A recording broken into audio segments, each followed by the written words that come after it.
Joining me now is Dr. Ehud Said. He is one of the most influential literary critics, also a Palestinian, a former confidant to Yasser Arafat, an advisor to two American secretaries of state.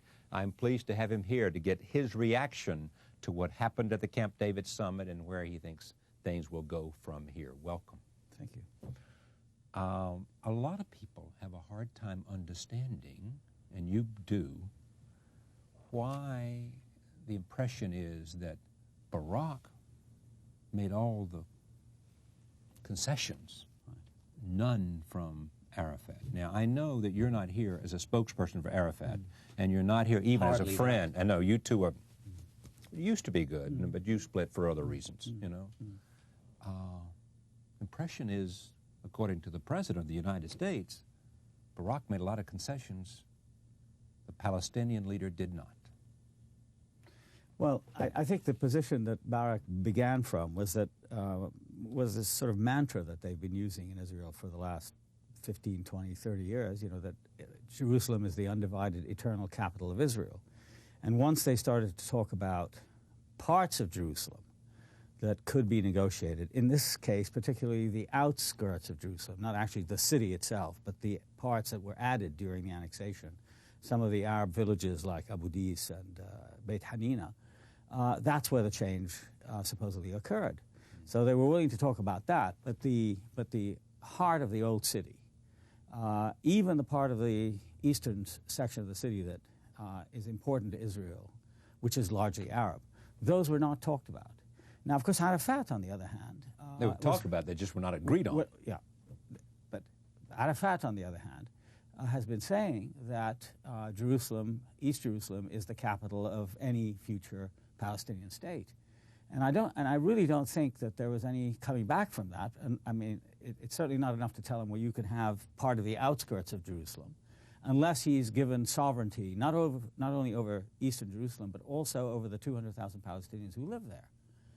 And I think he had his back to the wall and was unable to back further away from that, not only because that's his position, which he's proclaimed in front of his people for years, but also because it is the Arab and Islamic position, that East Jerusalem must return to Arab sovereignty. Let me understand that. Yeah. Okay. If you're a Palestinian or a Muslim, maybe an Egyptian, wherever you come from, if you're an Arab, Muslim, non-Palestinian, Palestinian, it is part of the faith that you have to have sovereignty over East Jerusalem. Right. Why? Because the city has a profoundly Arab and Islamic and also Christian cast to it. It's steeped in that history. Not a history of longing, but of actuality. I mean, the Haram al-Sharif is there, the Aqsa Mosque is there, the Church of the Holy Sepulchre is there.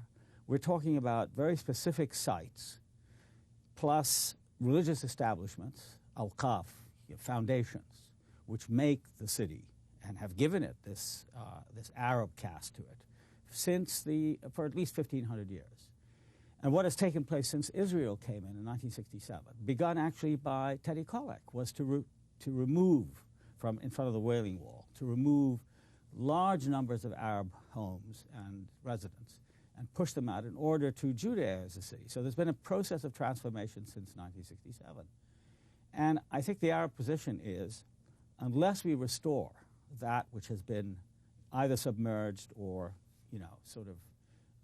stamped out by this process of moving people around, I mean, it's a very conscious act of political engineering, then we have no grounds on which to stand before our people and before the Ummah or the Arab Islamic community. What would have happened, just go with me on this hypothetical, Sure. What would have happened if Arafat had said, okay, I'll take joint sovereignty? The people are so intermeshed that the idea of separating them out into sovereignties and authorities artificially or by force will in the long run not work. Because in fact, whether you're Jewish or Arab, in Jerusalem today, and you've been there, they walk on the same streets. I mean, they live together. So my line from the beginning has been, why not acknowledge this and deal with that fact instead of trying to go back to some earlier period and say, this is exclusively the right of the Jewish people or exclusively the right of the Muslim people. That cannot work. The country's too small. The histories are too intertwined. The idea of an entirely Jewish history is, I think, impossible. You can't think of it, at least not so far as Palestine is concerned. An entirely Arab and Palestinian history is also unthinkable without thinking of Israeli and Jewish history. So given those realities of a kind of intertwining of the people, what you really need and what we didn't have at Camp David is somebody with a vision. I mean, a really extraordinary vision of a wholeness. Okay, I'm even willing to accept the idea that you should achieve this in parts, but unless that's the goal you're moving towards, the idea of partitioning and separating can't work because it's too small and because the people are very close to each other. Look, in 10 years' time, there's going to be demographic parity between Arabs and Jews in Palestine, in the whole of historical Palestine. Yeah. What do you do then? You can't divide the way apartheid divided, because Palestinians are well educated, and the disparities and the inequalities in rights, in privileges, in buying and selling land, all of that is, there's nothing hidden. It's all right in front of one. So I think one has to move towards what is the optimum solution rather than the minimal acceptable one, which is what they've been doing all along. And I don't think it's going to work. Explain this to me. We'll come back. So you're suggesting that unless you can figure out a way to share sovereignty. It's the only way to, for Jerusalem in particular. Yeah. I say start with Jerusalem. But if you talk to the Israelis, yes, you're talking about East Jerusalem. That's, we'll share sovereignty over East Jerusalem, but forget. Well, before we run away from it, let me explain something to you. West Jerusalem, no, because it's important. I mean, I mean, this is history. I know. But West Jerusalem, which is where I was born, right. West Jerusalem was entirely Arab. West Jerusalem, 30,000 Arabs who lived and built West Jerusalem. The areas where somebody like Sharansky lives now, the Barak, was always an Arab-Palestinian section. It's now Israeli-Jewish. Right. So the roots of the city are not cleanly divided between, on the one hand, Arabs and on the other hand, Jews. They've always been in some way overlapping. East is much like West, and West very much like East. But for the purposes of the argument, I'd say yes. Let's start with East Jerusalem, which is clearly Arab. Exactly. Yeah. So fine. West Jerusalem is clearly Jewish in this. Let's assume that you said they needed a lilted vision there, a very creative person. I got to believe the President of the United States had that kind of vision. I mean, he desperately wanted to make this work. I mean, he's no dummy. Oh, but it's not over yet. See, I take a cynical view of this. I think that both of them, Arafat and Barak, I have no information at all, but my hunch is that in the end there's going to be an agreement, not a good agreement. Before September 13th. Before September the 13th.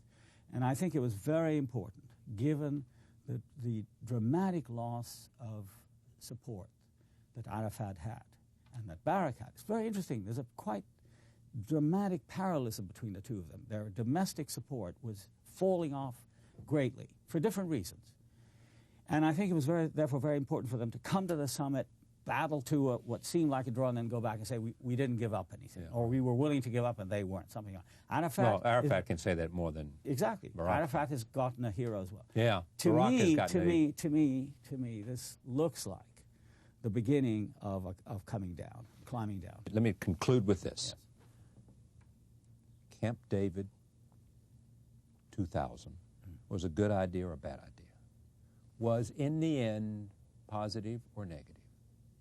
No, I think it was positive. I think it was an important sort of stirring of the pot, that these people who, many of whom, let's talk about the Arabs and the Israelis, thrive on the absence of the other, were forced to sit down and listen to the other. I'm for that. I think in and of itself it can't be bad. So in that respect, I think it was a good thing. What it'll give in the future in terms of on the ground and improving the lives of people, which Oslo hasn't done yet. A lot of Palestinians. Well, Oslo hasn't played itself out. This is what Camp David's about. That's true. That's true. But up to now, for the last 7 years, things have gotten worse for the Palestinians. Now, I'm for anything that will improve the situation. And so if something will come out of Camp David that will, improve the lot of the ordinary Palestinians, stir Arafat into some kind of reform, galvanize younger people on the West Bank and Gaza to think beyond the terms of the rather impoverishing situation in which they live today, then I think it's good. I think anything that shakes things up a little bit is better than quiescence and, you know, what happened in Syria, for example. It's always great to see you. Good to see you. Dr. Edward Said, back in a moment. Stay with us.